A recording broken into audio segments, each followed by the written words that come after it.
1 light, 2 charger, 3 pin आणि 4 button. ऐका, अनंत जन्मीच्या पुण्याच्या सामुग्रीची लाईट पाहिजे, संतांच्या कृपेचं चार्जर पाहिजे, स्वतःच्या प्रारब्धाची पिन पाहिजे आणि नित्य नियमाचं बटन दाबलं पाहिजे, तेव्हा मोबाईल चार्ज होईल. आणि एवढं कळत असेल त्यानंच जवळ मोबाईल ठेवा. स्वतःच्या नित्य नियमाचं बटन दाबलं पाहिजे.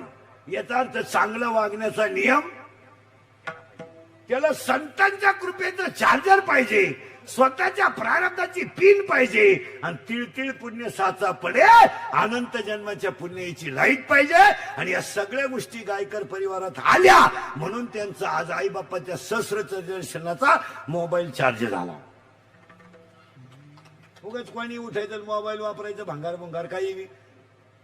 मोबाईल वापरणाऱ्या माणसाला निद्रानोष नावाचा रोग आहे.